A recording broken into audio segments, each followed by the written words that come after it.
Welcome to the Curiosity Catalyst podcast. My name is Mitch South. So good to have you here. The purpose of this podcast is to be curious. Curiosity is the key that opens up the doors to possibility, which will open up a world of endless learning and discovery. Thank you guys so much for listening. Let's get into this episode.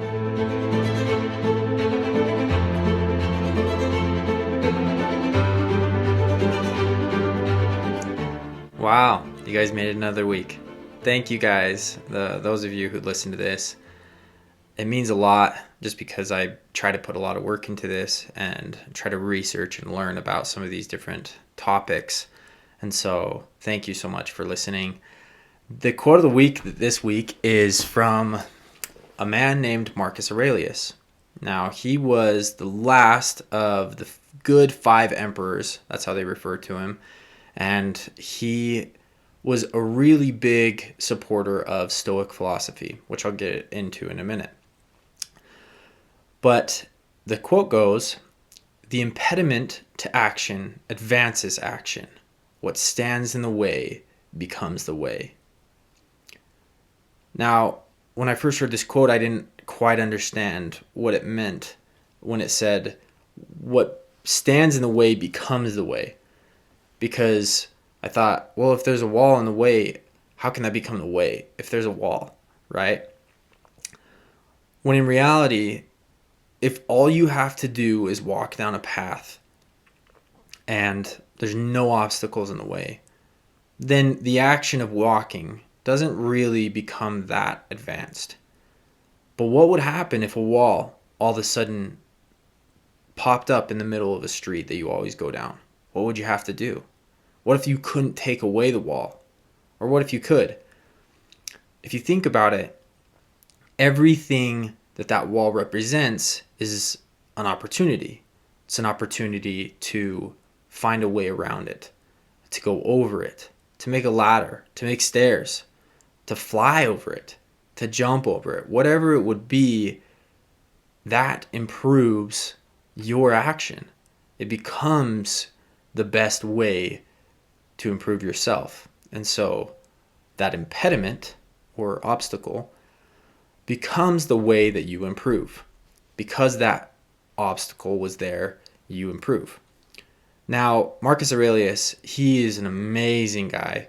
He wrote a book that's really famous. It's called Meditations. I actually just ordered it last night, so I'm going to start reading it because it sounded really good. But he was a Stoic philosopher, and Stoicism, it is a school of philosophy that was started by a guy named Zeno. Now, Zeno, back in the day, this was 3rd century BC, he was on a ship and he was a merchant for royalty. And when he was on the ship, he was selling purple dye. Now, I didn't know a lot about purple dye, but back in the day, I knew that it was used for royalty. I didn't know how they got it. They had to extract it painstakingly from the blood of sea snails and then dry it in the sun until it was worth the weight in silver. It was really, really expensive and hard to get your hands on. So he had a boat full of this stuff and he sold it to royalty. So it was worth a crazy amount of money. And when he had this boat on the sea or ocean, he was sailing it. It crashed into some rocks. He lost the boat and all of its cargo. And because of this, he was devastated. He was devastated physically, financially. Everything in his life had just been decimated because he lost his boat. And out of this, a lot of people would have probably given up. They would have just said, you know what? I can't do this anymore. I either got to go move in with mom and dad. I got to go change up something. I got to go be a beggar or just end it, right? And I think that realm of thought is common because it just seems so unexpected. There's so many things in our lives that are hard and they're difficult and they're hard to get through. But through that whole experience, he developed an idea that you could prepare yourself and be better. That just because of this hard thing that happened to you, it didn't have to end everything for your future. Now, I think that there's a lot about Stoicism that I learned about. Not everything I agree with, but that's fine. I think that it's a fascinating school of thought that actually ended up being one of the most dominating schools of philosophy for about 480 years. Most of the rulers of that time, especially Marcus Aurelius, he's one of the most famous people who lived this. He kind of helped perpetuate this understanding of life. And what it is they look forward to events, and every day they kind of prepare themselves and they think about the worst things in the world that could happen to them. So they think about the worst things that would happen, and this is just a piece of Stoicism, but I wanted to focus on it today.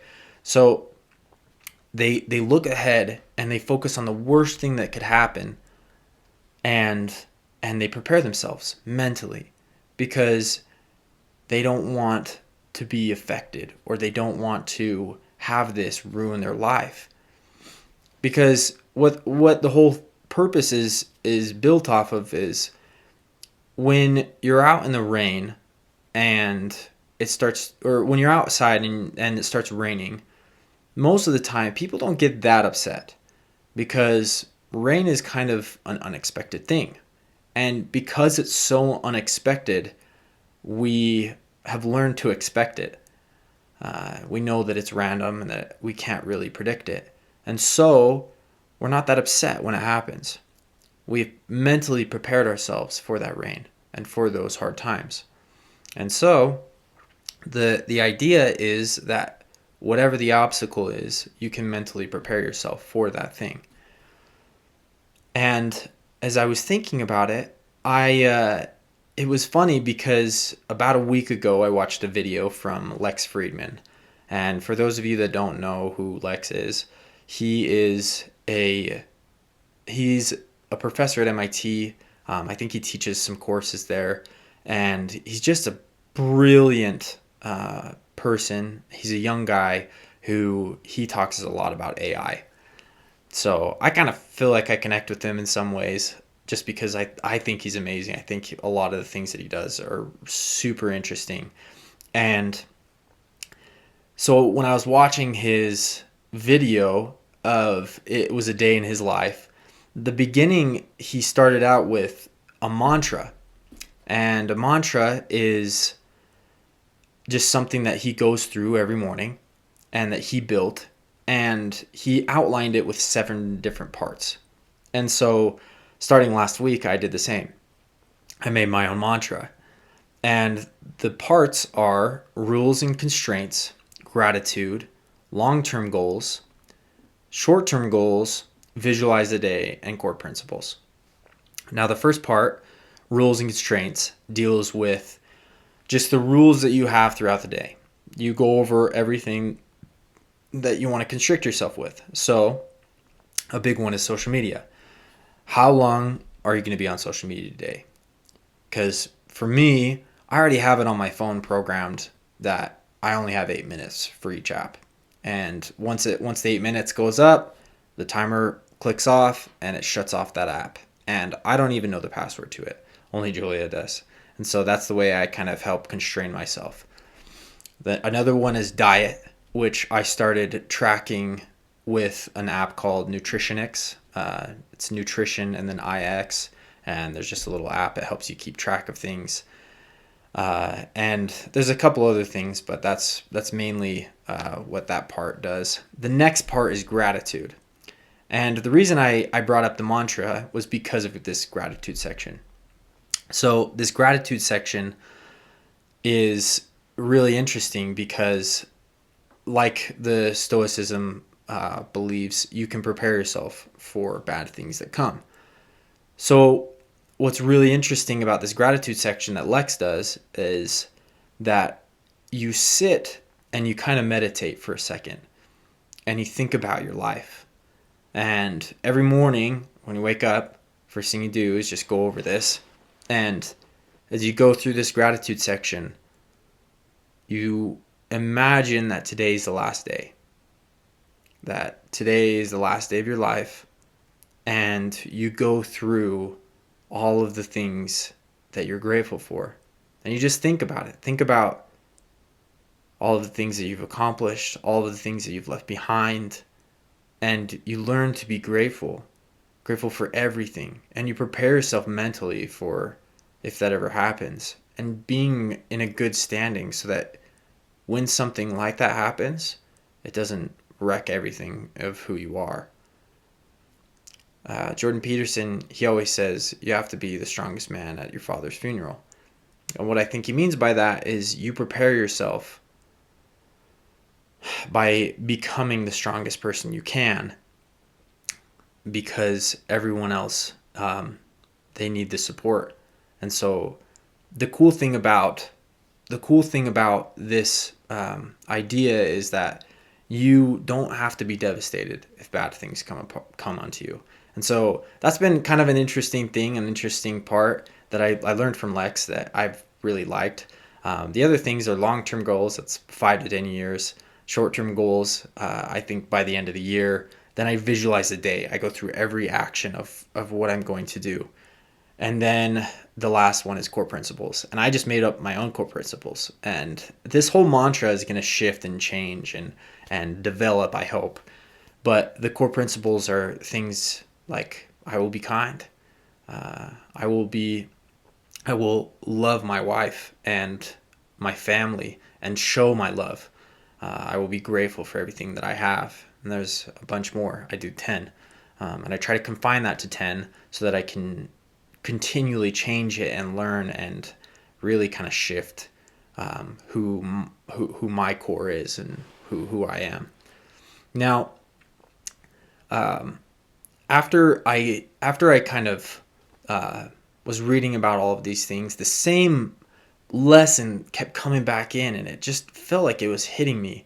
And it was just that we have so many opportunities all around us to improve. Every day, obstacles are opportunities. There's a guy named Ryan who he studied Marcus Aurelius a ton, and he coined the phrase, the obstacle is the way, because of the impediment advances action, right? The impediment to action advances action. And the awesome thing about obstacles is we will never run out of them. There will always be obstacles. And I think that our Heavenly Father did that on purpose. I think that He created this world so that we will never run out of things to complain about, things to struggle with. And so by using these opportunities and not fearing and being a coward in front of them, we can become so much more than we are today. Now, I think that in our lives, a lot of times, things that have happened, or even the fear that something will happen, holds us back. If you can think about any of the times you've been betrayed, any of the times that you've failed, any of the times that have just seemed like it's just going to be too much, or even in the future tense, if you think about what if something doesn't work? What if I lose everything? What if I fail? Right? That's one of the biggest questions and why people miss opportunities to change. They miss opportunities to become something better. And I found a speech from Denzel Washington. I wanted to read a little excerpt from it. But he talks about these opportunities. So I wanted to read that really quick. But he said, "Do you have the guts to fail? Here's my second point about failure. If you don't fail, you're not even trying. I'll say it again. If you don't fail, you're not even trying. My wife told me this great expression. To get something you never had, you have to do something you never did. Les Brown's a motivational speaker. He made an analogy about this. He says, imagine you're on your deathbed. Standing around your deathbed are the ghosts representing your unfulfilled potential. The ghost of the ideas you never acted upon. The ghost of the talents you didn't use. And they're standing around your bed, angry and disappointed and upset. They say, we came to you because you could have brought us to life. They say, and now we have to go to the grave together. So I ask you today, how many ghosts are going to be around your bed when your time comes? Ooh, that's hit hard, man. It hit really hard. Don't leave any ghosts around your bed. Don't be afraid of failure. Seek it. Don't run from obstacles. Let them transform you. You can be everything that you want to be, but that starts with you. You don't have to wait around for others to tell you or give you permission to be great, to be more than you've ever been. Don't let the ghosts of opportunity haunt you at your deathbed, because they're all around us. We have opportunities everywhere. There are countless possibilities of who you can be and the things you can achieve. And the only limiting factor is you. It's your mind. It's your mindset. It's your attitude. So keep pushing. If this is the push that you need, do something risky. Go try. If you're not failing, you're not trying. So please, I encourage you and I implore you, do something that makes you uncomfortable. Do something that find an obstacle, man, and let it change you. Let you become greater. Let you become greater, right? I think too many of us are so obsessed with doing the right things, with following the right path. No one knows the path because some obstacles nobody's ever had to deal with. So let those obstacles become the way.